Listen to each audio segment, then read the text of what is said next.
All right, Voiders. It's time for one of those classic little trailer reactions. Today we got I Spit on Your Grave, Deja Vu. Well, I Spit on Your Grave has been a name associated with a lot of controversy in the last, oh my god, 40 years. Around 40 years, yeah. Personally, I liked the first one. I think it did a good statement with like empowerment and so on. My only problem was like I had some acting issues with the first one, and I also had the feeling that the rape was somehow a bit more horrifying than the actual revenge. And then there was a lot of like quiet around this movie until we got to 2010 when the I Spit on Your Grave remake with Sarah Butler came out, and that was a glorious masterpiece. I think it's way better than the original.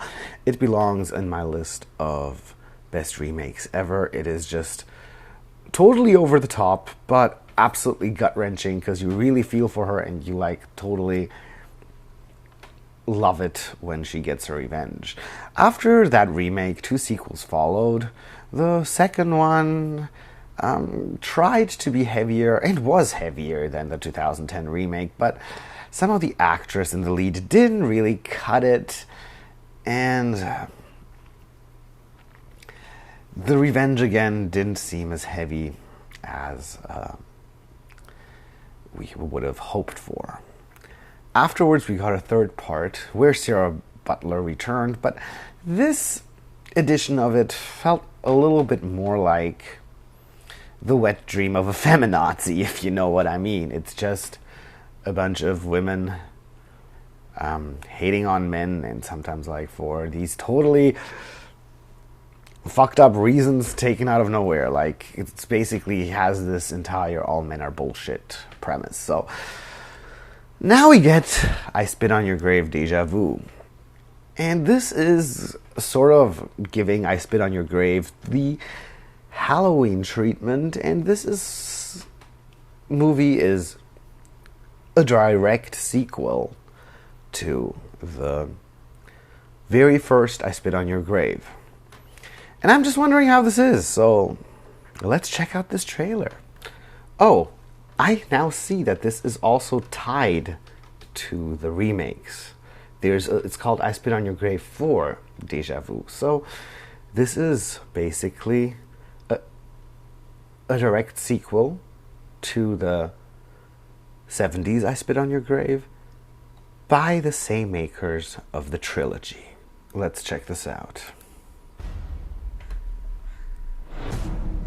A beautiful lake. Those lowlifes savagely beat the hell out of you and left you for dead.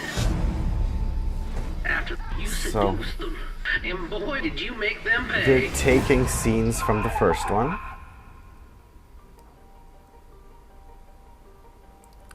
Well, that was nice. We got to meet in the middle of the day. Oh, and she's older now. It's the same character. The one and only. Do you think we can get your autograph? Gladly. Signing books.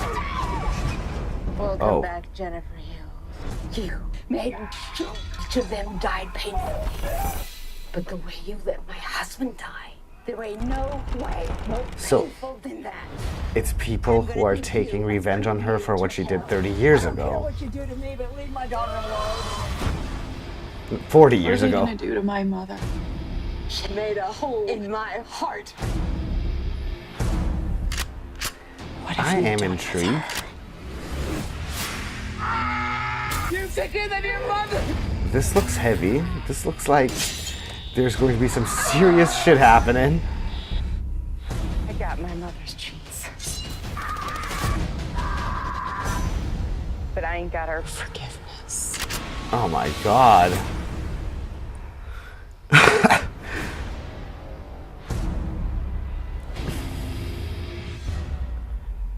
It doesn't say a lot yet. It really doesn't say a lot yet, but I am looking forward to it. It seems to hold that same vile, fierce energy I know from the I Spit on Your Grave movies. I'm also very happy to see Maria Olsen in this. We've seen her in beautiful films like Starry Eyes or Fear Inc. She's like the female Tony Todd, I would almost say. Actually had the pleasure of meeting her recently too. She's a really nice person. So yeah, I am really looking forward to seeing I Spit in Your Grave Deja Vu. I think it's going to push the limits a little further. And I'm really enjoying the fact that they are taking a direct sequel to the original film from 40 years ago. It's rare that you get a sequel 40 years later. Sort of almost beats Halloween in its epicness. So this is something that I think is going to be very horrifying and dark, and I hope it lives up to its name.